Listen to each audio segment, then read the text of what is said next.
ఉన్నప్పుడు ఆ నేత వ్యాపార సామ్రాజ్యం విస్తరించింది. ప్రజా ప్రతినిధిగా జనం సమస్యల్ని పట్టించుకోలేదు. దీంతో గత ఎన్నికల్లో ఓడిపోయారు. కూటమి ప్రభుత్వం పవర్లోకి వచ్చిన తర్వాత ఒక్కసారిగా సైలెంట్ అయిపోయారు. ఫ్యాన్ పార్టీతో టచ్ మీ నాట్ అన్నట్టు వ్యవహరిస్తున్న ఆ నేత ఎవరు? ఏ నియోజకవర్గం కూటమిలో చేరే ప్లాన్ బెడిసికొట్టిందా? Let's watch the story.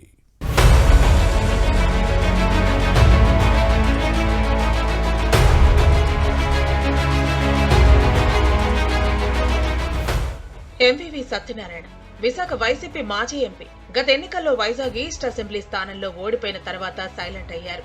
అధికార కూటమి పార్టీల్లో చేరాలని ప్రయత్నిస్తున్నా నో ఎంట్రీ అనే సమాధానం వస్తోంది. డోర్లు క్లోజ్ అవడంతో ఉక్కిరిబిక్కిరవుతున్నారు.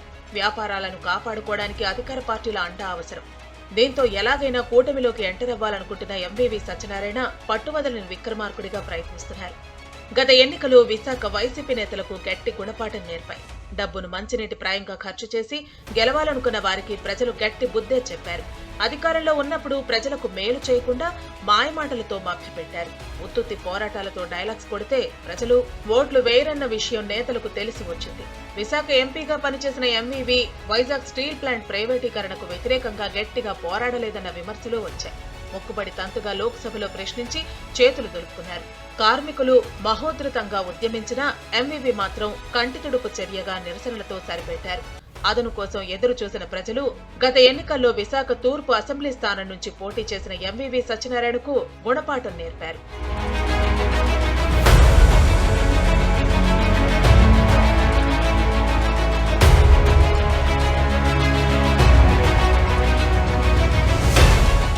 మరోవైపు సొంత పార్టీ క్యాడర్ కూడా మాజీ ఎంపీపై రుసరుసలాడుతోంది. ప్రజా సమస్యలను గాలికొదిలేసి సొంత వ్యాపారాలను పెంచుకున్న ఇలాంటి నేతలు కారణంగానే ఎన్నికల్లో వైసీపీ చిత్తుగా ఓడిపోయి బంగాళాఖాతంలో కలిసిందని కామెంట్స్ చేస్తున్నారు. ఎంవీవీ సత్యనారాయణ బిల్డర్, సినిమాలు కూడా నిర్మించారు. అధికారాన్ని అడ్డం పెట్టుకుని వ్యాపార సామ్రాజ్యాన్ని విస్తరించుకున్నారు. స్వలాభం మినహా పార్టీ ప్రయోజనాలను పట్టించుకోలేదు. ఎన్నికల్లో డబ్బే గెలిపిస్తుందని విర్రవీగి ఇటు ప్రజలతో పాటు అటు పార్టీ క్యాడర్ను విస్మరించడంతో ఓటమి తప్పలేదు.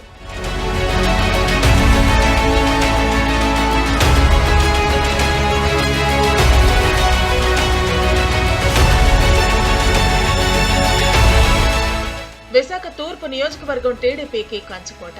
ఈ స్థానం ఆవిర్భావం నుంచి ఇప్పటి వరకు జరిగిన అన్ని ఎన్నికల్లో పసుపు జెండానే ఎగిరింది. 2019 సార్వత్రిక ఎన్నికల్లో రాష్ట్ర వ్యాప్తంగా ఫ్యాన్ గాలి వీచినా ఇక్కడ సైకిల్ పార్టీయే గెలిచింది.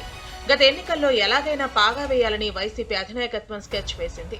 టీడీపీ నుంచి 3 సార్లు గెలిచిన వెలగపూడి రామకృష్ణబాబుపై పోటీకి ధీటైన అభ్యర్థి కోసం అన్వేషించి ఆర్థికంగా బలంగా ఉన్న ఎంవీవీ సత్యనారాయణను రంగంలోకి దించింది. రాష్ట్రంలో పార్టీ అధికారంలోకి వస్తే మంత్రి పదవి ఇస్తామని ఎంవీవీకి పార్టీ ఆఫర్ ఇచ్చిందట. దీంతో డబ్బులను లెక్క చేయకుండా మంచినీళ్ల ప్రాయంగా ఖర్చు చేసి చివరికి చేతులు కాల్చుకున్నారని ఫ్యాన్ పార్టీలో టాక్. తెలుగుదేశం ఎమ్మెల్యేగా వెలగపూడి రామకృష్ణబాబు 4వ సారి గెలిచి సత్తా చాటారు.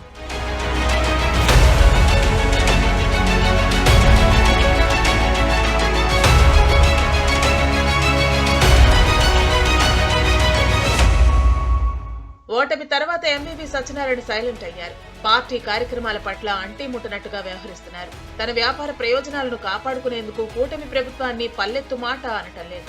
రాష్ట్రంలో అధికారం మారిన తర్వాత నుంచి ఎంవీవీ ప్రాజెక్టులు ముందుకు సాగటం లేదు. కొన్ని వెంచర్లు వివాదాల్లో చిక్కుకుంటున్నాయి. కొన్ని ప్రాజెక్టులపై ఆరోపణలు రావడంతో పోలీస్ కేసులు నమోదయ్యాయి. దీంతో ఎంవీవీ సత్యనారాయణకు కంటి మీద కొనుకు లేకుండా పోతోంది.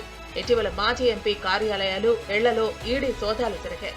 ఎప్పుడు ఏ వైపు నుంచి ఏ దర్యాప్తు సంస్థ వస్తుందో, తన వ్యాపారాలు ఏమవుతాయోనని తెగ టెన్షన్ పడుతున్నారట.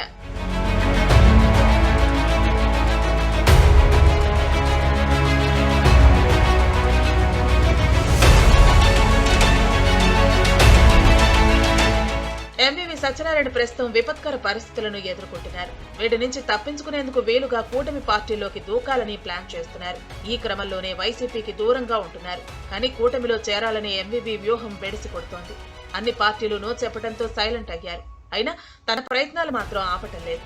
ఎలాగైనా కూటమిలో చేరి తన వ్యాపారాలను కాపాడుకోవాలనే ప్రయత్నాల్లో ఉన్నారు. వైసీపీ నేతలు, కార్యకర్తలకు కూడా అందుబాటులో ఉండటం లేదు. ఈ మధ్య ఎక్కువగా హైదరాబాద్ లోనే ఉంటున్నారని సమాచారం. ప్రస్తుతం విశాఖ తూర్పు నియోజకవర్గ వైసీపీ ఇన్ఛార్జిగా ఎంవీవీఏ కొనసాగుతున్నారు. కానీ విశాఖలో అందుబాటులో లేకపోవడంతో నియోజకవర్గ క్యాడర్ను నడిపించే నాథుడు లేరు. దీంతో కొత్త సమన్వయకర్త కోసం ఫ్యాన్ పార్టీ అన్వేషిస్తోంది. ఇప్పటికే పలువురి పేర్లను పరిశీలిస్తున్నట్లు సమాచారం. త్వరలోనే ఎంవీవీ స్థానంలో విశాఖ ఈస్ట్ వైసీపీకి కొత్త సమన్వయకర్తను నియమించే అవకాశం ఉంది.